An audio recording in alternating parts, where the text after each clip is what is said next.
Les records appartiennent à ceux qui se lèvent tôt. Il est 5h30. Serge Girard émerge d'un sommeil profond et récupérateur. Ah oui, c'est une des clés de la réussite, c'est qu'il faut au minimum 7-8 heures de sommeil pour bien récupérer, sinon les journées sont compliquées derrière. J'ai un peu mal au dos ce matin, ce qui est normal parce que les montées et les descentes, c'est pas forcément ce qui est bon pour le dos, mais autrement pas de douleur particulière, quoi. Le petit déjeuner est frugal, un kiwi et un jus aux 3 agrumes. De quoi donner un sérieux coup de fouet avant de repartir pour 10 heures de course.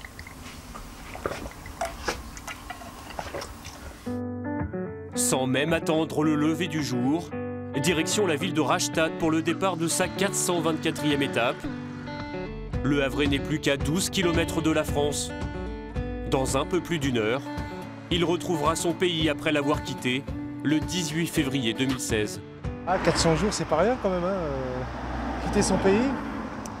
Donc voilà, on va retrouver nos signalations françaises, on va retrouver notre langage français, parce que depuis maintenant quasiment 14 mois, on ne parle qu'anglais. Donc ouais, c'est important, c'est une étape importante pour moi.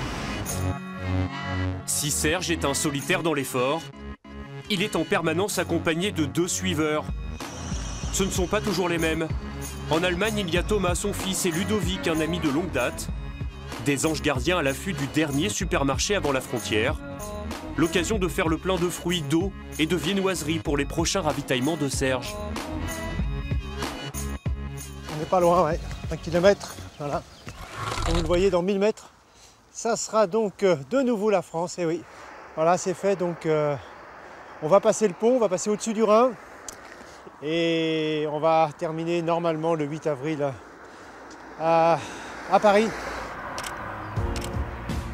Après 25 600 km et 16 pays parcourus, le Havrais rentre par l'Alsace, tout en retenue.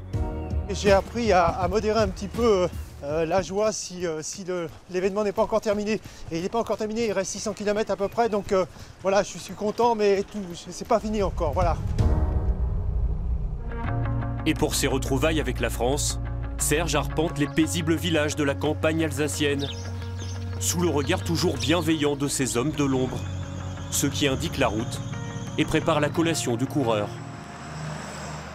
Pâtes lyophilisées, voilà, après du riz au lait, et puis on alterne avec des gâteaux. Sandwich, fromage, jambon, avec un peu de pain. Tous les 5 km, Serge s'arrête pour le ravitaillement. Le coureur a besoin de 6000 calories par jour, soit 2 à 3 fois les besoins journaliers d'un homme de son âge. Le repas se fait en marchant, et souvent sans un mot. À toutes. Bah, parfois on parle, mais voilà, c'est vrai que pas tout le temps, quoi. Il est dans ses pensées aussi. Voilà. Dans ce vieux 4x4 qui fut de toutes les étapes en Europe, le temps peut sembler parfois très long. Allez, c'est parti. Qu'on lit, on écoute de la musique, on parle un petit peu aussi, bien sûr, on discute un peu avec Thomas. Voilà, après, on se dit aussi que ça doit être long pour Serge sur la route. Donc on relativise un petit peu notre fatigue à nous, quoi. À moins qu'il y ait une bifurcation là, mais je suis pas sûr. Seul. Bon, allez hop. Et parfois perdu sur sa route, Serge peut aussi compter sur des fidèles de l'effort au long cours. Une rencontre viendra animer la fin de cette étape.